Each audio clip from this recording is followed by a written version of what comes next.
Based on a true story. A small town in Italy is suddenly thrown into panic when a 13-year-old girl mysteriously disappears on her way home. Police officers are deployed, tracking dogs are brought in, and hundreds of residents join the search effort. But despite everyone's efforts, there is still no sign of her. The story takes place in the province of Bergamo, located in the Lombardy region of Italy. On February 26, 2011, a man is flying his remote-controlled airplane over a large field. The aircraft soars through the sky, but after experiencing technical problems, it eventually crashes somewhere in the distance. The man heads out to retrieve it. When he arrives at the crash site, he makes a horrifying discovery. Hidden among the bushes is the body of a young person. The remains are still fully clothed, with socks and shoes intact, and a strong odor has already begun to spread. The man immediately contacts the authorities. After examining the scene, investigators estimate that the victim has been there for roughly 3 months. An officer named Yara informs his superior, prosecutor Letizia, that the victim is wearing leggings, a black jacket, and sneakers. Based on the clothing and the circumstances, Letizia begins to suspect that this may be the same missing girl whose case has consumed the entire region. She quickly contacts the victim's family to confirm the identity. The story then takes us back 3 months earlier. It is November 26, 2010. A young girl named Yara is attending her rhythmic gymnastics practice alongside her friends. As the afternoon passes, the clock eventually reaches 5 o'clock, signaling the end of training. As the girls prepare to leave, an unknown man can be seen watching Yara from outside the building.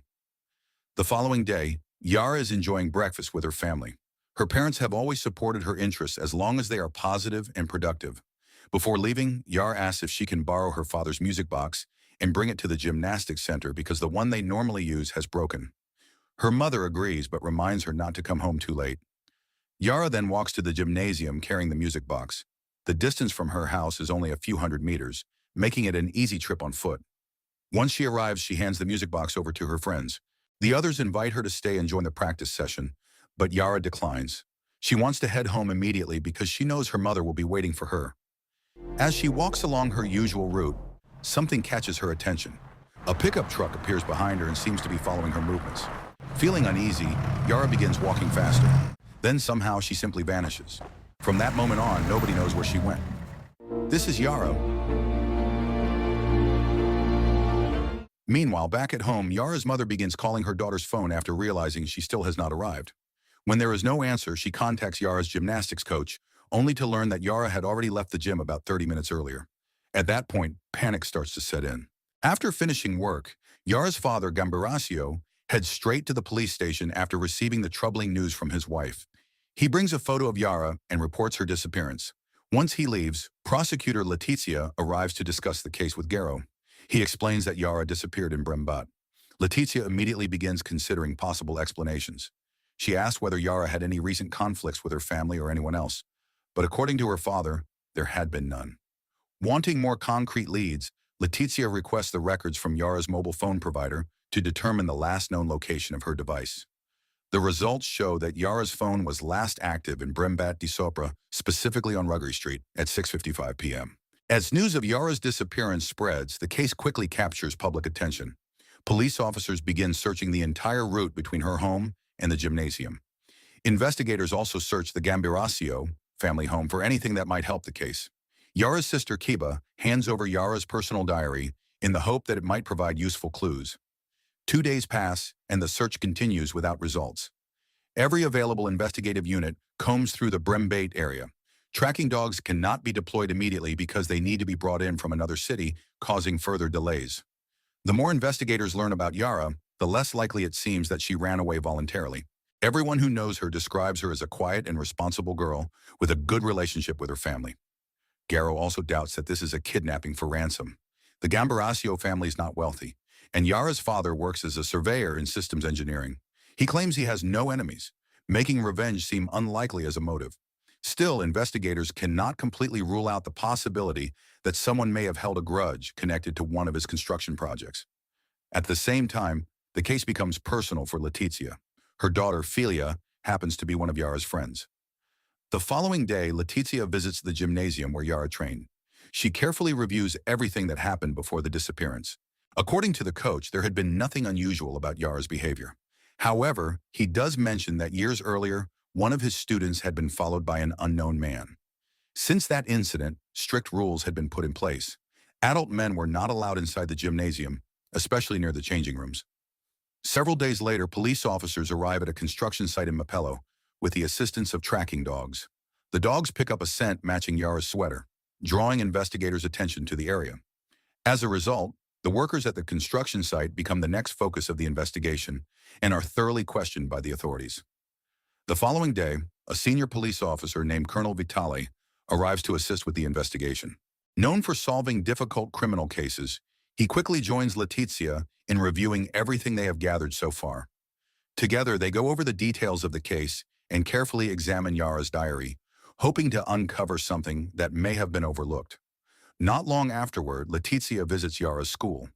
She wants to know if there had been any problems in Yara's daily life that could explain her disappearance. After speaking with one of the teachers, she learns that the school had no history of bullying incidents and that Yara had always felt safe there. As the days continue to pass, the search for Yara never stops. Police officers keep following leads and searching the surrounding areas, but no trace of her is found. The case soon becomes national news. Television stations cover the story constantly, and public attention grows with each passing day. With the investigation going nowhere, Letizia begins facing criticism from her superiors. Determined to find answers, she visits Yara's family once again. She speaks honestly about the lack of progress and asks difficult questions in an attempt to rule out every possibility. One of those questions involves whether Yara may have had any problems within the family. The suggestion deeply offends her father. The family had always loved and cared for Yara, and the idea that they could somehow be involved is painful to hear. After leaving the house, Letizia gets back on her motorcycle and heads toward her office. But before she arrives, she receives an urgent call from Yara. Police have intercepted the phone conversations of a construction worker from Mapello named Mohammed Fikri. According to an interpreter, Fikri had allegedly made a statement in Arabic that sounded extremely suspicious. The words were interpreted as a confession and had been recorded while he was preparing to leave Italy on a ship bound for Morocco. The timing immediately raises alarm among investigators. Based on that information, Letizia orders his arrest. Authorities track down the ship, detain Fikri, and bring him in for questioning. During the interrogation, Fikri appears genuinely confused about the accusations being made against him. When investigators present the transcript of the intercepted conversation, he strongly denies any involvement in Yara's disappearance. According to Fikri, the translation is completely wrong. He explains that he had actually been talking about his ex-girlfriend and was hoping she would answer his phone calls after their breakup. That, he insists, is what he truly said. Investigators remain skeptical. After all, Fikri worked near the area where Yara disappeared, and he was leaving the country shortly afterward. However, Fikri explains that his trip to Morocco had been planned long before Yara vanished. He had not seen his family in 2 years and had purchased his ticket well in advance. Even so, Letizia is not entirely convinced and continues to examine the evidence surrounding him. The following day, Letizia decides to take a closer look at the intercepted recording before making any final decisions. She asks her colleagues to re-examine the transcript and brings in 8 independent translators who are fluent in Arabic. After reviewing the recording, all 8 translators reach the same conclusion. Fikri had never said the words the police believed he had said. The original translation was simply incorrect. With no evidence connecting him to the crime, Fikri is cleared of suspicion and released. As time continues to pass without answers, public frustration begins to grow. The case remains unsolved and people start losing confidence in the investigation. Demonstrations break out, with many criticizing prosecutor Letizia's handling of the case. Some even demand that she be replaced by someone else. The pressure reaches Letizia from all directions. Even her superior expresses disappointment with the lack of progress. Still, Letizia refuses to accept the criticism without a fight. She knows she has not stopped working on the case for a single moment. Every day, she continues searching for both Yara and the person responsible for her disappearance. Meanwhile, Yara's family speaks publicly about their heartbreak. Holding on to hope, they appeal for her safe return. Across the town, residents gather for prayer vigils, united by the wish that Yara might still be found alive. Then on February 26, 2011, the investigation reaches a devastating turning point. The body discovered in the field is officially identified as Yara. Letizia arrives at the scene, followed by Yara's father, who is overwhelmed with grief. Any remaining hope disappears, and the case is no longer considered a missing person investigation. It is now a murder case. With limited evidence available, Letitia begins reconstructing what may have happened during Yara's final moments. The victim's body shows multiple injuries, but investigators believe those wounds may not have been the direct cause of death. Instead, they suspect that Yara ultimately died from hypothermia after being left exposed to the harsh weather conditions. The evidence also suggests that the attacker may have attempted to assault her. However, investigators believe Yara fought back, leading to a violent struggle. Faced with a lack of witnesses and very few leads, Letitia proposes an ambitious new strategy. She wants to collect DNA samples from as many people as possible. The plan includes family members, classmates, gymnastics teammates, neighbors, supermarket customers, club visitors, construction workers from Mapello, and anyone else willing to participate. At first, many people oppose the idea because of the enormous cost involved. Conducting such a massive DNA operation would require significant resources and time. But Letitia remains convinced that the answer is hidden somewhere within those genetic samples. Eventually, the police agree to move forward with the plan. DNA collection begins throughout Brembate and several surrounding areas, launching one of the largest forensic investigations Italy has ever seen. About a year later, the massive DNA investigation finally produces a breakthrough. At a forensic laboratory, experts discover two biological profiles that each share a 50% match with the DNA found on Yara's clothing. One of those profiles belongs to a man named Guarinoni. The other belongs to an unidentified male. Based on the results, investigators conclude that Guarinoni and the unknown man are biologically related. They may be members of the same family. Police bring Guarinoni in for questioning. During the interview, he insists that he has never met Yara and has no connection to her disappearance. However, Letitia is not interested in treating him as a suspect. A 50% match is not enough to identify a killer. Instead, she believes the results point towards something else. If part of Guarinoni's DNA matches the unknown profile, then the real suspect is likely a blood relative. The investigation now shifts toward finding that relative. Guarinoni explains that he has three cousins named Vittoria, Paolo, and Marcello. Vittoria has been living abroad for years, making her an unlikely candidate. Paolo and Marcello voluntarily provide DNA samples for testing. The results move investigators one step closer to the truth. Their genetic profiles are even closer to the mysterious individual, who has now been labeled Unknown One. Still, neither man is a perfect match. The evidence confirms they are related to the suspect, but neither of them is the person investigators are looking for. This leads forensic experts to a new theory. They begin to suspect that Paolo and Marcello's father, Giuseppe, may also be the father of Unknown One. The theory creates an entirely new challenge.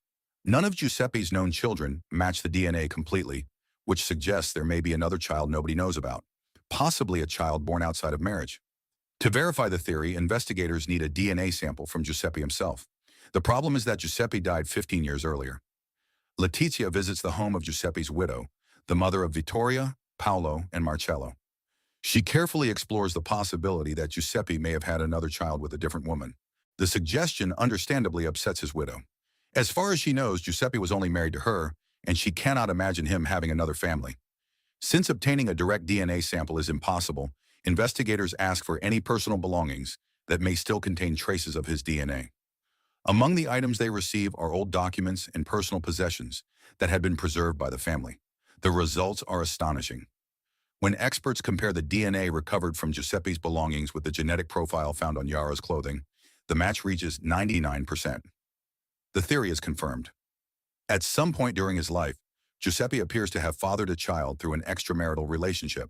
Investigators now believe that this unknown child could be the person responsible for Yara's murder. The case takes an unexpected turn. What began as a search for a killer has now uncovered a long-buried family secret. The next objective is clear. Investigators must identify the woman who had a relationship with Giuseppe and determine whether she is the mother of Unknown One. Records show that Giuseppe worked as a bus driver throughout Bergamo and the surrounding areas. Police begin tracing people from his past and collecting more DNA samples across the region. After an extensive search involving multiple communities, they finally find a woman whose genetic profile matches almost perfectly. Her name is Esther Arzuffi. Investigators believe she may have once had a relationship with Giuseppe. When questioned, Esther admits that she had indeed been involved with him and had 3 children. Her oldest son is a 41-year-old man named Massimo Giuseppe Bossetti, while her other children are living abroad. After digging deeper into his background, investigators learn that Massimo Bossetti works as a construction worker and lives in Mapello. Since he appears to be the most likely candidate connected to the DNA evidence, police decide to focus their investigation on him first. The clues begin to add up. His genetic profile strongly aligns with what investigators have been searching for. He also has blue eyes, a characteristic that matches some of the forensic findings. In addition, traces of iron particles and burlap fibers discovered on Yara's clothing are consistent with materials commonly associated with construction work. At this point, authorities begin closely monitoring Massimo's movements. Several days later, Garrow brings an important update to Letizia. Investigators have reviewed Massimo's phone records and discovered something significant. On the Friday that Yara disappeared, at approximately 5:45 p.m., Massimo's phone connected to a cell tower in Brembate, the same area served by the sports center where Yara attended gymnastics practice. The records show that he called his wife while he was near the gymnasium. Even more suspiciously, his phone was then switched off and remained inactive until 7 o'clock the following morning. Although the evidence is becoming increasingly compelling, Letizia refuses to rush to conclusions. Before making any move, she wants absolute certainty. To obtain a direct DNA sample, investigators set up a covert operation. Officers stop Massimo on the road under the pretense of conducting a routine alcohol check. In reality, their goal is to collect a DNA sample without raising suspicion. Soon afterward, the test results arrive. The DNA match is absolute. Massimo's DNA is 100% matched to the genetic material found on Yara's clothing. With the final piece of evidence in hand, Letizia immediately requests an arrest warrant. She wants Massimo taken into custody before news of the breakthrough reaches the media.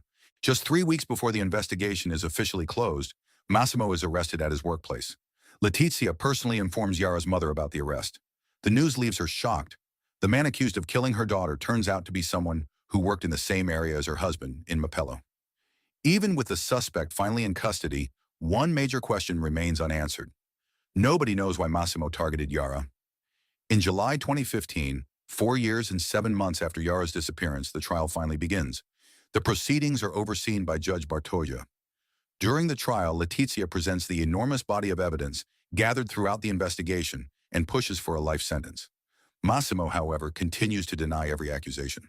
After nearly a year of complex legal proceedings and intense courtroom battles, a verdict is finally reached on July 1st, 2016. The court finds Massimo Bossetti guilty and sentences him to life imprisonment. In the years that follow, he repeatedly files appeals, but each one is rejected. Throughout the entire process, he never admits responsibility for the crime. As a result, the motive behind Yara's murder remains unknown to this day.